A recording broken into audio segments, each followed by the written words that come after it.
me your view on what has happened since the conclusion of the presidential election. Well, if I give my view, it's only going to add to the noise. So what I'm going to do is I'm just going to focus on the facts. Now, we've had elections on February 25, 2023, and the case is now at the Presidential Election Petition Court. Whatever the outcome of the court and the Supreme Court, I'm going to accept it. And I hope that my party will also accept it. I think that there were fundamental errors in the election. Now, let's look at the facts. Section 47, subsection 3 of the Electoral Act 2022 says that if there are inabilities to register people using electronic means, then the election in that polling unit should be cancelled and rescheduled. Now, if you look at the results from the election, about 14,000 polling units had issues with biomodal voters accreditation system, that's the BVAS. And so the voters weren't accredited with the machines, with the, will I say, PVC machines. And by law, and this is the law that was passed under the All Progressive Congress, those elections should have been cancelled in those polling units and then rescheduled. So if you're talking about 14,000 polling units, that's almost 8% of the polling units in Nigeria. And if you look at the margin of victory that Bola Tinubu had, it's not a very wide margin of victory. Even with the rigging and even with the, well, problems that we had, he had about 8 million votes, and the runner-up had about 6.9 million votes. And then we had the third coming with about 6.1 million votes. So the issue of those polling units where there was no accreditation, it's very serious because it's found that in those polling units, there were serious issues of overvoting. And this is not just my take, this is coming from INEC because you compare the votes that they had, you compare the amount of registered voters, it's obvious that there was overvoting. So those are the issues that the Presidential Election Petition Court have to look into. Now, the challenge that someone like me is having with the court is the Chief Justice of Nigeria. Now, with the Chief Justice of Nigeria, you know, what we had with on November 25, 2023, the Chief Justice of Nigeria was in Rivers State and he made comments on video, which seemed to, would I say, which seemed to praise the All Progressive Congress. And this is a man who has set up the Pepsi. This is a man who is going to be sitting at the head of the case when it goes to the Supreme Court. How impartial can he be? So those are the issues for me. Now, you come to other issues. You talk about Chimamanda's letter. Chimamanda's letter on the surface is okay. My only issue with Chimamanda's letter is that Chimamanda was not writing as a Nigerian. She was writing as a supporter of Peter Obi. Now, if you look at what I've just talked about now, I haven't mentioned my party. I'm not speaking, you know, in favor of my party. I'm speaking in favor of democracy. And that's what we need right now. And that's why you can, when I say appreciate someone like Professor Wole Soyinka. Professor Wole Soyinka is not speaking in favor of any party, he's speaking in favor of democracy. And that is what was missing in Chimamanda's letter. Now, going further, the wider issues, you've had an election, it's produced a disputed winner. Where is Bola Tinubu? Nobody knows where he is. And he should be right now in the country trying to bring people together, if at all he's interested in governing. But he's not, he's nowhere to be found. And this idea that it's only in Nigeria that people go to court after an election is not true. I mean, you see that in the United States. You know, you saw that in 2000, you saw that with Bush and Gore. They went to the court and the whole election came down to the Supreme Court. And all the judges that were appointed by democratic governments voted in favor of Al Gore. And all the judges that were appointed by Republican governments voted in favor of George W. Bush. And with a 5-4, just very slim, he just only won, just one justice. And that's how Bush emerged as president.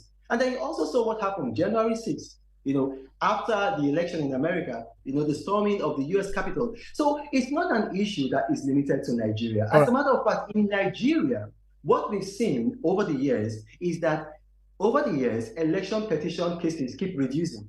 At least they reduced in 2011 from 2007. They reduced seriously in 2015 from 2011, and then they also reduced, in 2019. So we're making progress. This whole idea of people trying to use hyperbole to say, "Oh, Nigeria is this, Nigeria." No, we are making progress. This is a democratic journey, So, and even though I'm a member of the People's yeah, Democratic Party. yeah. Let me quickly jump in. Yeah, I'd like to ask you two short questions. Do you think that 2023 election was better than 2019 and 2015? Now, I'm going to answer that question very honestly, and I know I'm going to upset a lot of people. 2023 election was not perfect, but it was actually better than previous elections that we've had. Because one reason why we can say it's better is that look at the results of the elections. Look at the votes. I mean, all those numbers that we used to have. Look at a state like Rivers State. Rivers State used to generate about 1 million votes. Where are those votes? Obviously, those were, will I say, padded votes. You have padded budget. Those were padded votes. Look at Kanu with all of their millions and millions of voters. How many votes did Kanu have?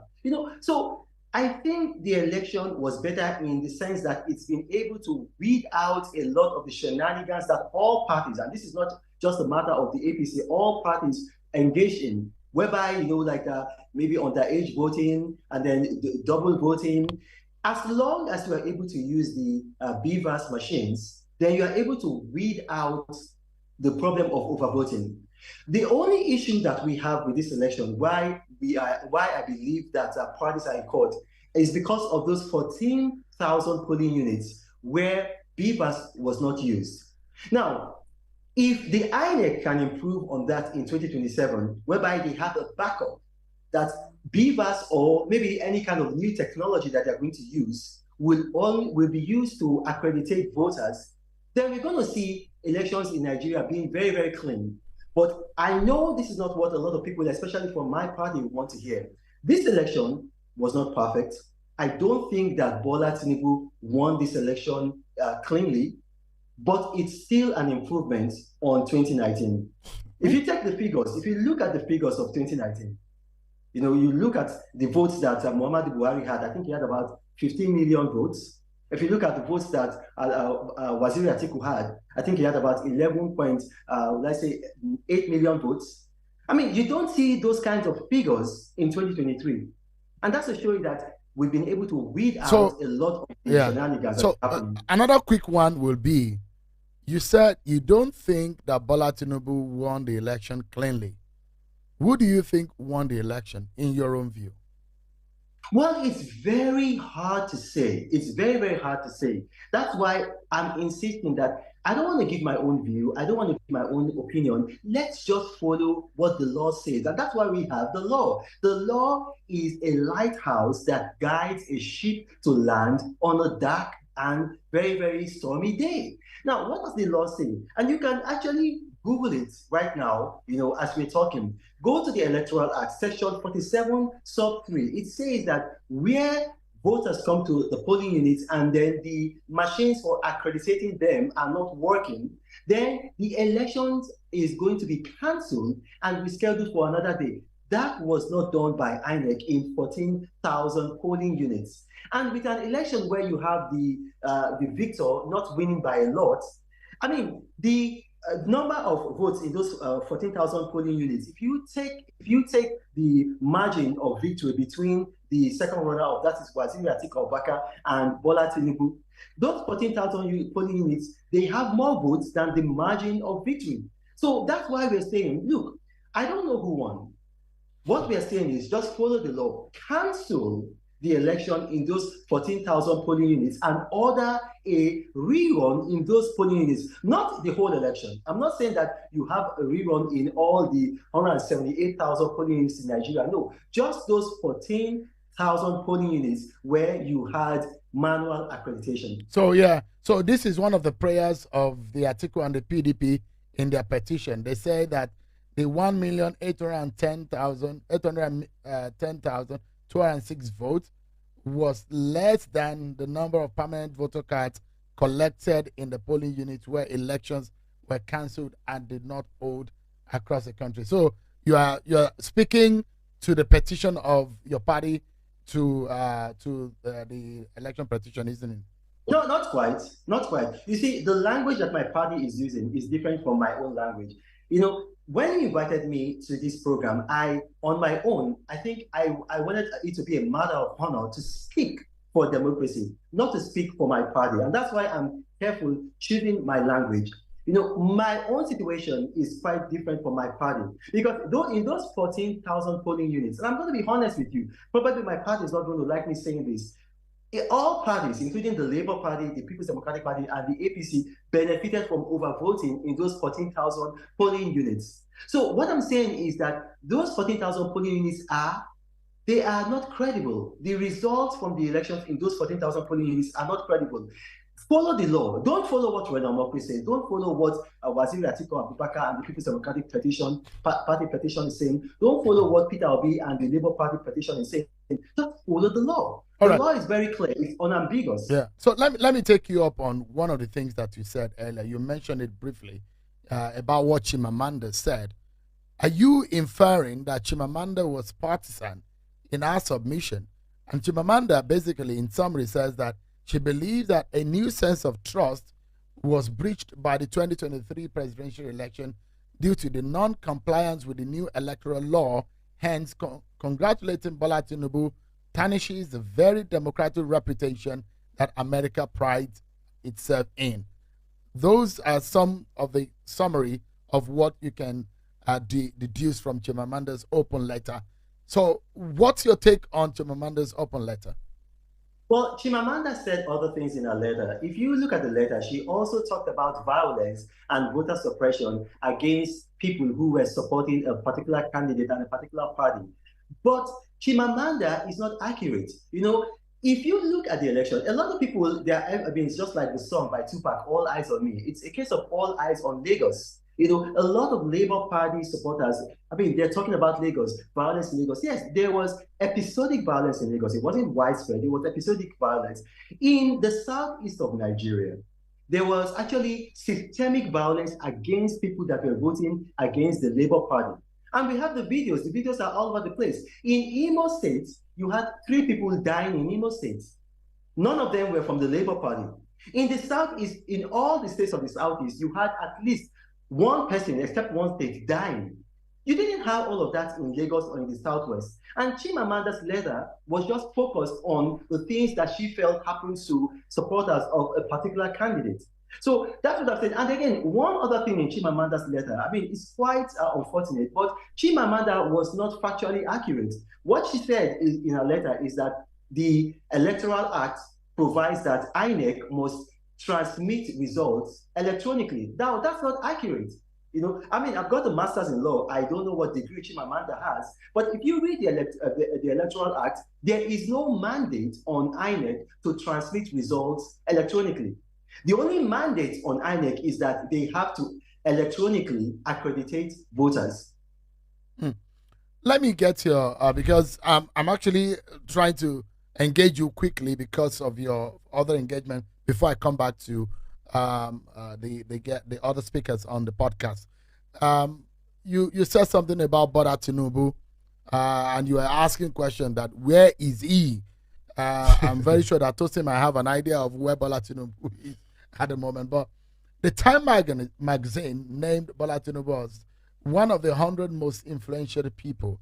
That generated a lot of controversy. What do you make of that recognition? It is silly for anybody to quarrel with that. Bola Tinubu, even without winning this election, I don't support Bola Tinubu. I don't support him at all. And the reason why I've said it publicly, I believe that his links with a drug cartel, a heroin drug cartel, if for someone like me, with the kind of principles I have, I cannot touch him with a long pole. However, Bola Tinubu is a brilliant political strategist. And even without winning this election, I think that he already was among one of the 100 most influential people on planet Earth. Certainly in Nigeria, he was more influential than the president, or rather, he's more influential than the president. If you look at the governance structure in Nigeria, look at the people. He appointed the vice president. He appointed the secretary to the government of the He nominated them. Yeah, he Well, nominated them, appointments and and nomination. Yeah, he could suggest yeah, them, just like governors also suggest ministers to the president for appointment. yeah. Well, okay, let me put it this way. Let me put it this way. If Bola Tinubu had not supported the president in 2015, the president would not have won the election. If you look at his voting figures, he's always had a captive audience of 12 million. It hasn't changed prior to 2015. It was Bola Tinubu's input that made him win the election and defeat my boss. And it was Bola Tinubu that nominated, Osibanjo. Bola Tinubu that also appointed the then former secretary to the government of the federation and the present one by their own admission. So that's the present one, the incumbent boss Mustafa, and then the previous one, Babachi Lawal. And then Bola Tinubu had a serious input in nominating ministers that got appointed by the president. So already he's a very, very influential person. He was called the national leader of his party. Now, when I say these things, because I don't think that Nigerians are very, very politically mature. Nigerians want a situation whereby if you are in the PDP, you say only good things about the PDP, and then you say bad things about everybody else, including people that are in the APC and the Labour Party, and that if you, as a member of the PDP, say one good thing about Bola Tinubu, then it means that you are about to jump. Now, I became aligned with the People's Democratic Party in President Obasanjo's house in 1998. This is 25 years later. I have not left the PDP to join another political party because I believe in the politics of ideology. And in Nigeria, the PDP captures my ideology. I will never leave the PDP. If I'm going to leave the PDP, then I will resign from politics. But it is silly for anybody to quarrel with Bola Tinubu being included among the 100 most influential people in the world. But there were a lot of controversies. There are a lot of people who criticized it. And I'm very sure that you saw those criticism and those debates on whether or not the article written by in fact, they are taking up the writer that works with the Time magazine about the view on the description and the analysis of the outcome of the election and the conduct of the election. This is a challenge. This is a challenge that we have with Peter Obi. Now, if you look at Peter Obi, I once promoted Peter Obi when he was in my party. Myself and former President Jonathan, and you can carry this is going to be big news. I discussed it with former President Jonathan before coming on your program. Waziri Atiku Abubakar in 2019 told me, Reno, give me 3 names that I can nominate as my vice president. And I called former President Jonathan, and former President Jonathan told me, put the name of Peter Obi, number 1, number 2, number 3. And I told him, I said, look, it's going to be very rude of me to do that because the man asked me to give him names. So he told me, okay, just find other names to pad, but you put Peter Obi's name. And that's how Peter Obi became the running mate to Waziri Atiku Abubakar. Take this story anywhere. So you were instrumental to Peter Obi being the running mate of Atiku Abubakar. Go ahead, please. Take this story anywhere. Waziri Atiku Abubakar will back me publicly. President Jonathan will back me publicly. However, when he left our party, I made up my mind not to go against Peter Obi. But then his supporters began to attack me. They leaked my address online. They said they gave death threats to my daughter. My daughter was 1 year old at that time. They came to my house. The Metropolitan Police had to give me security. So it is characteristic of obedience, members or supporters of Peter Obi. So when you're talking about the people who are attacking Astra Ravjapani, that's the lady who actually wrote the piece on Bola Tinubu, don't say Nigerians. That is wrong. It is obedience. And you don't have to take my word for it. You can actually go to her Twitter timeline and see it. These people are obedient. Nigerians are not the ones doing it. So let's be specific. Are the obedience not Nigerians? Yeah, no, they're Nigerians. But when you say Nigerians, you are actually bringing just the country into disrepute. You really have to pinpoint it and be very specific. For example, in the United States, you've got far-right wing people. When they're talking about them, they don't just say Americans, they say far-right, so that you know that this is not representative of American culture. This is a subculture within America. Okay. Before I allow you go, quickly, if you... Am I under arrest? No. I mean, before I allow you, because I had a sense that you needed to attend to something quickly so that we can come back to the other guests. So, part of the topic is the road and the path untraveled. What is your thinking about a Bola Tinubu presidency vis-a-vis the present situation in the country, the burden of governance? The best predictor of future behavior is past behavior.